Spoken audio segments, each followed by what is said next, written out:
Produit par Binge Audio. Les policiers me disent, vous arrêtez de filmer. Vous me laissez bosser. Je suis journaliste. Non mais est-ce que je vais sur un contrôle de police en disant, vous arrêtez votre contrôle de police? Non. Est-ce que les collègues se retrouvent filmés à 3 cm de la tête et que ce même film se retrouve sur tous les réseaux sociaux? de la tête, c'est quoi? C'est ici. J'ai jamais vu, j'ai jamais Mais j'ai vu, mais moi je l'ai vu tous les jours, pardon, avec des collègues qui se trouvent sur les réseaux sociaux. Mais tu te rends compte de ce que c'est que de travailler en étant tout le temps filmé?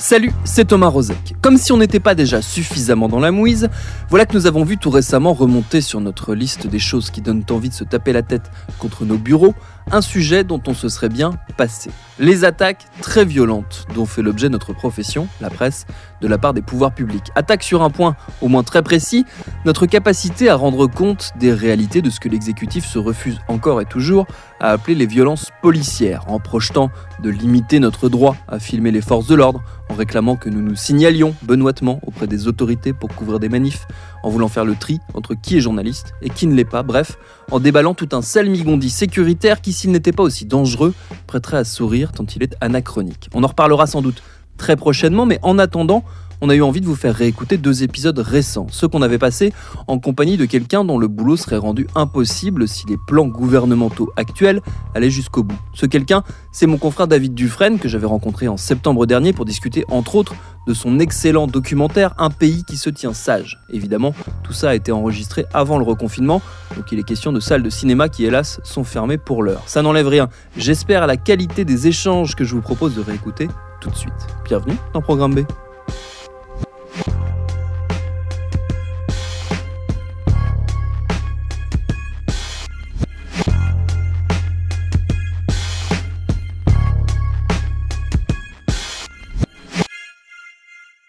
Pour celles et ceux qui ne sont pas familiers avec le travail de David Dufresne, disons qu'il s'est fait une spécialité de décortiquer les pratiques policières, notamment l'antiterrorisme autour de l'affaire de Tarnac, mais qu'il a aussi signé des documentaires et des créations numériques autour de la prison, du pétrole, des livres sur Pigalle, sur Brel et Vesoul, ou encore un roman paru l'an passé chez Grasset, Dernière Sommation, qui parle là aussi très largement de maintien de l'ordre et de brutalité policière. J'ai retrouvé David dans la salle de montage où a été finalisé son film, dont il faut d'ailleurs que je dise un mot sur la forme, très importante, puisqu'il s'agit de dialogue, d'enchevêtrement de séquences de discussions entre différents intervenants, ponctués d'images parfois très chocs récupérées sur le terrain lors de manifs ou d'opérations de police. Ces dialogues, ils ont une particularité sur laquelle j'ai lancé la discussion avec notre invité. Ni le nom, ni la qualité, le titre, le métier des intervenants n'apparaît, et je lui ai demandé pourquoi il avait fait ce choix. Alors d'abord, c'est un film de cinéma. C'est-à-dire que le spectateur, il a fait le plus dur. Il est dans la salle de cinéma. C'est le plus dur. C'est ça le plus dur. C'est de le faire venir là. Une fois qu'il est là, on peut tabler sur son intelligence, sa curiosité, puisque son attention, elle est acquise d'une certaine manière. Hein. Je veux dire que on zappe assez peu au cinéma. On peut quitter la salle, bien sûr, mais c'est assez rare. Enfin bon. Donc, en fait, ça permet d'être beaucoup plus libre et d'être beaucoup plus exigeant, en fait, dans les 2 cas. Et l'idée qu'il y a derrière ce gommage des noms et surtout des fonctions, c'est justement de gommer. C'est-à-dire qu'en gommant, en ne mettant pas lui il est flic, lui il est sociologue, lui il est plombier, lui il est chômeur, elle est travailleuse sociale, en gommant ça, on gomme la hiérarchie sociale. Et on rend tout le monde intelligible, intelligent, on peut les écouter. Et ce qui est drôle, c'est que dans les avant-premières, les gens adorent cette idée. Ça sort très vite. Chez les journalistes qui ont vu le film, ça peut susciter parfois une incompréhension qui vire à je ne sais quoi. Et je pense qu'en fait, c'est un problème qu'ils ont eux. Moi, il se trouve que dans une autre vie, et c'est assez étrange, j'ai bossé dans une chaîne d'infos qui s'appelait iTélé. À l'époque, qui n'avait absolument, mais alors vraiment, enfin, qui était l'exact inverse de ce que c'est devenu, c'était CNews. Quand moi, je passais à l'antenne, mon synthé, mon sous-titre, c'était spécialiste de la spécialité. Là, on est en 2002. Donc, si tu veux, c'est quand même une vieille idée pour moi que l'idée qu'on passe à la télé et tout est comme le port-salut écrit dessus, en fait, je trouve ça insupportable. Et donc, il y a un jeu avec le spectateur. Donc, le spectateur se demande parfois qui me dit ça. qui est cette personne. Mais l'idée, c'est d'aiguiser la curiosité. Et en fait, c'est de jouer avec et contre les préjugés et les présupposés de chacun. Dès lors qu'il a écrit syndicaliste, dès lors qu'il a écrit policier, avocat, historien, on a tous immédiatement une idée préconçue. Et on n'écoute pas du tout de la même manière. Voilà. Donc en réalité, c'est un exercice de grande honnêteté intellectuelle et c'est vu par certains comme un subterfuge à je ne sais quoi. Enfin bon, ce qui est drôle, c'est que ça préoccupe surtout les journalistes. Ça m'étonne pas. C'est, comme tu dis, c'est les réflexes et les habitudes, effectivement, de voir un visage apparaître, on me dit qui il est. Tout ça, c'est de l'ordre du réflexe. Ça crée justement cette absence de nom et cette absence de qualité, surtout, des séquences étonnantes, parce que donc il y a effectivement ce jeu, on s'amuse à essayer de deviner qui est-ce qui nous parle, et il y a des moments où on a compris qui nous parlait, et il y a tout de même des moments étonnants. Je pense à ce syndicaliste policier qui fait une citation, je crois que c'est de Pasolini, qui dit, en gros, je préfère le CRS parce qu'il est fils d'ouvrier. On se retrouve on se dit, tiens, j'attendais pas ça dans la bouche d'un syndicaliste policier, j'attendais pas ça dans la bouche d'un policier parce que j'ai cru comprendre qu'il était policier. Ça participe de ce brouillage un peu. Oui, et encore une fois, on est dans une salle de cinéma, donc on est dans un voyage quand même, on est dans un temps suspendu, c'est-à-dire que tout d'un coup, il y a plus de notification, quoi. Voilà, il y a plus de. Et moi, j'ai voulu, après avoir justement fait plein de documentaires interactifs où justement on surstimulait le spectateur à travers des notifications, des embranchements, de l'hypertexte. J'adore ça, mais là, c'est tout l'inverse. On va dire que c'est un jeu dans le film. Le film, évidemment, ne se résume pas à ça. Alors, c'est aussi une façon de recréer l'ambiance d'une manifestation où on ne sait plus forcément qui est qui.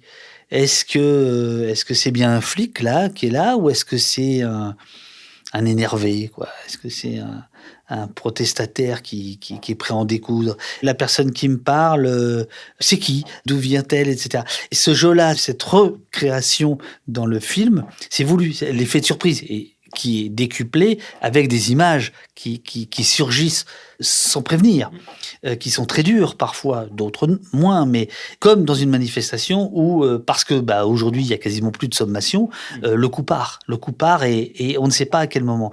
Et donc il y a cette idée d'être très très organique. Il faut dire quand même à ceux qui nous écoutent que les gens qui parlent dans le film, en règle générale, parlent dans la longueur, et qu'il y a des indices. C'est-à-dire que quelqu'un qui dit « mes clients », on peut comprendre que c'est un avocat. Quelqu'un qui dit « les collègues », en regardant des images de policiers, on peut saisir que c'est un policier. Mais ce qui est drôle, c'est que il y a parmi les protagonistes, certains qui échappent totalement à ça, et des gens qui pensaient que, par exemple, un tel était un défenseur des droits d'une ONG, et en fait, c'est un général de gendarmerie.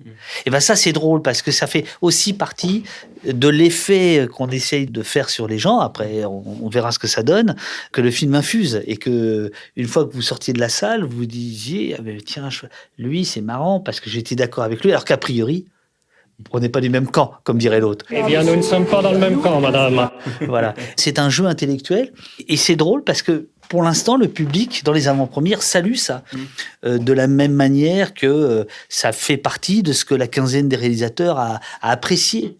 Ça fait partie de la démarche cinématographique du film. Le point de départ du film, il est double. Il y en a même plus que deux, mais il y en a au moins deux. Il y a le point de départ du titre dont on va parler après, mais il y a aussi et surtout une phrase de Max Weber qu'on a réentendue très récemment dans l'actualité. Pourquoi tu as choisi cette phrase-là ?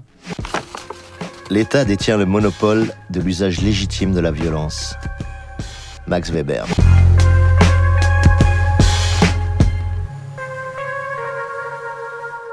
Alors, c'est effectivement, donc la phrase en question, elle est tirée d'un livre, Le savant et politique de Max Weber, qui date de 1919, donc il y a 100 ans. La vraie phrase, la traduction à peu près, encore que je la raccourcis, c'est « L'État revendique pour son propre compte le monopole de la violence physique légitime ». Et on a vu ressurgir cette phrase, notamment quand le débat s'est enfin ouvert sur les pratiques policières, les violences d'État, les violences policières, notamment parce qu'elles étaient documentées dans le cadre des manifestations des Gilets jaunes.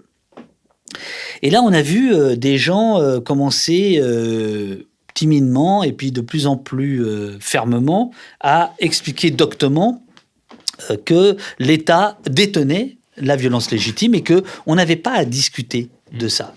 Donc on a vu des syndicats de police, on a vu de pseudo-experts de police, on a vu des journalistes de police qui se payaient de mots jusqu'à effectivement... Alors, donc à ce moment-là, je me dis c'est intéressant parce que cette phrase dont ils font dire l'inverse de ce qu'elle dit, puisque on va peut-être la détailler, mais effectivement le film tourne autour des mots-clés de cette phrase. Qu'est-ce que c'est que l'État ? Qu'est-ce que c'est que la revendication ? Qu'est-ce que c'est que la violence ? La légitimité ?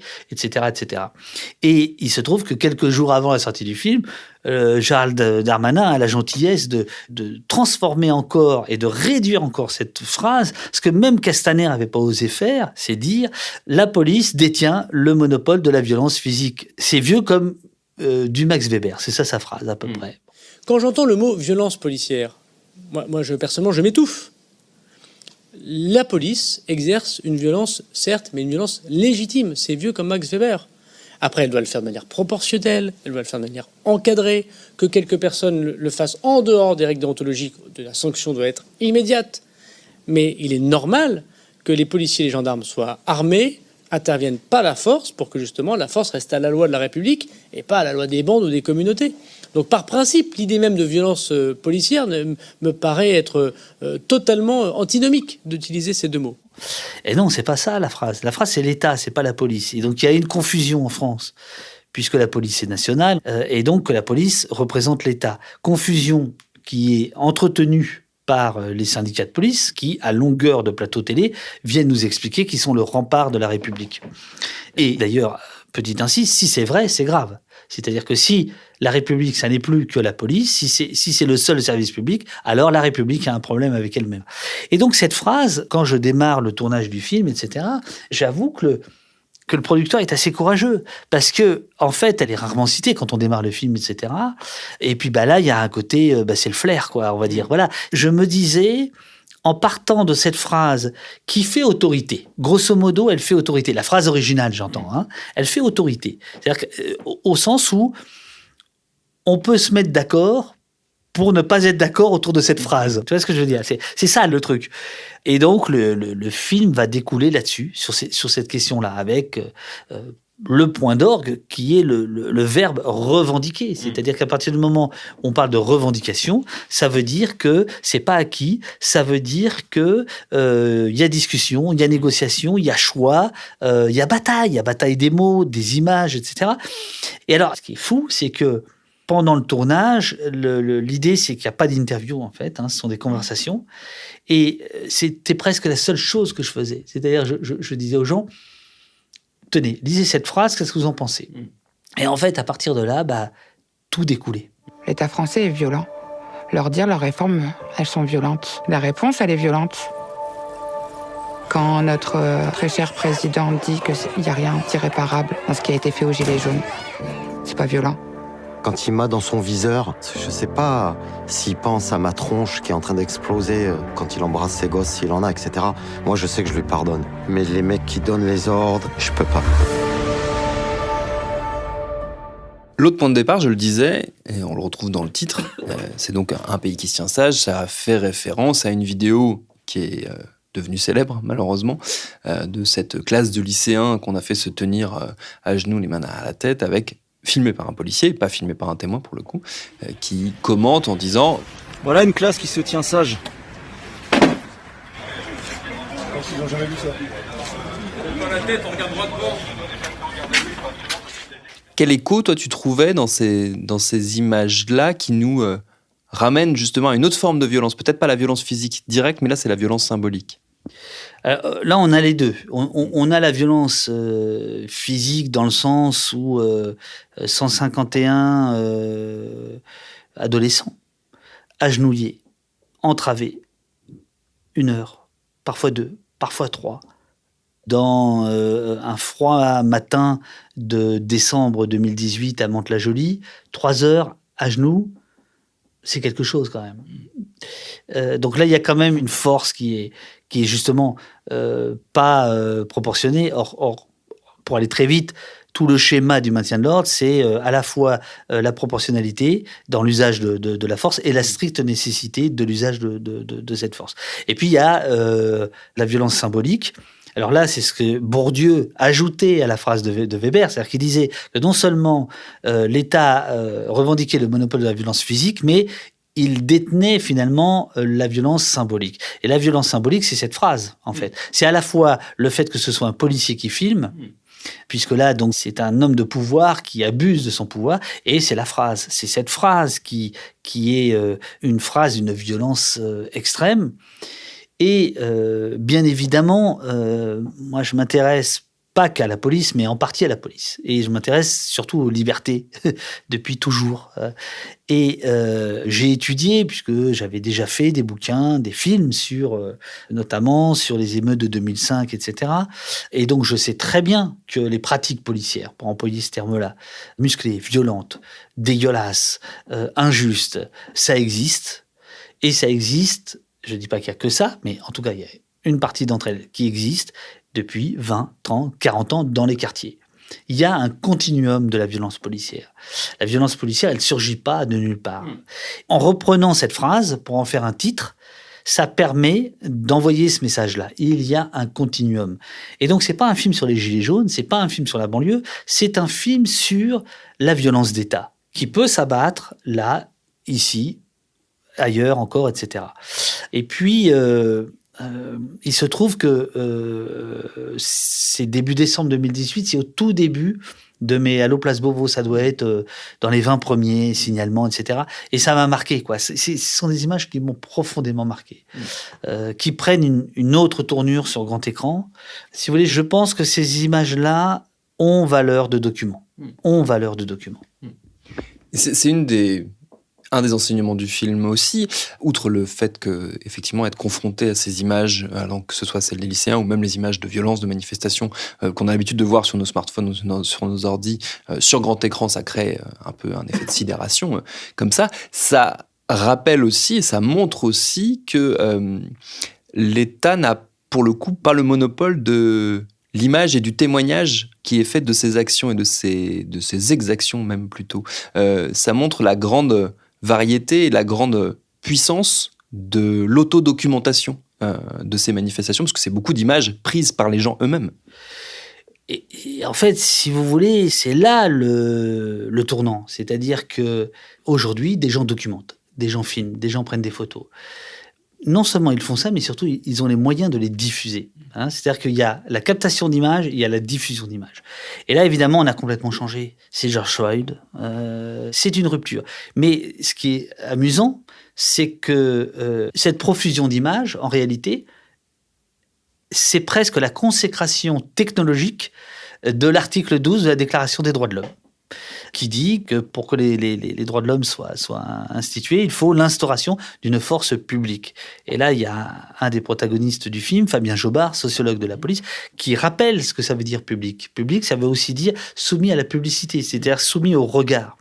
Et on voit bien que ce qui se passe aujourd'hui, pourquoi il y a une telle crispation chez les policiers, c'est parce que tout d'un coup, de manière massive, il y a un regard qui est porté sur les pratiques policières. Il y a une critique mais qui est en réalité, alors c'est là où le truc est fumant, quoi. C'est parce qu'en fait, c'est un regard quasiment républicain. Quasiment républicain. Les flics disent c'est anti-flic. Pas toujours. Et même plutôt rarement. C'est plutôt un autre sociologue dit, alors c'est pas dans le film, Sébastien Rocher, il dit les gens sont pas contre la police, ils sont contre la mauvaise police. Alors après il y a des gens qui sont contre la police. Enfin il y a toute une palette. Mais le fait qu'aujourd'hui de manière naturelle des gens sortent leur téléphone, filment, photographient, témoignent, documentent. Donc on voit bien là depuis quelques semaines, quelques mois, il y a une effervescence autour de ça, et on a franchi d'ailleurs un nouveau palier qui est très intéressant, c'est-à-dire qu'aujourd'hui, il commence à y avoir une parole de l'intérieur de la police, qui est en train de complètement confirmer tout ça, hein, notamment sur le racisme. Bon. Un pays qui se tient sage arrive à ce moment-là. C'est-à-dire que le film n'aurait pas pu se faire il y a 10 ans, ça aurait été absolument impossible. Et d'ailleurs, quand j'avais fait un premier film de télé, donc plus journalistique, on va dire, en 2007, on avait très peu d'images, très peu d'images amateurs, parce qu'à l'époque, le téléphone n'était même pas sorti. Je crois que l'iPhone, c'est 2008, 2009, je crois, enfin, je sais plus. Mais il n'y a pas de téléphone qui filme, il n'y a pas tout ça. Donc, effectivement, Un pays qui se tient sage, c'est le fruit de ça. Le film est d'ailleurs dédié aux gens qui ont levé leur smartphone. On parle beaucoup de ces questions-là dans le film, hein, c'est-à-dire que Damasio parle du renversement du panoptique, et Michel Forst de l'ONU explique combien, il emploie le terme je crois, de révolution. C'est-à-dire que pour lui, pour les Nations Unies, c'est un bouleversement dans ses pratiques pour savoir où est-ce qu'il y a des atteintes au droit de manifester, etc., etc.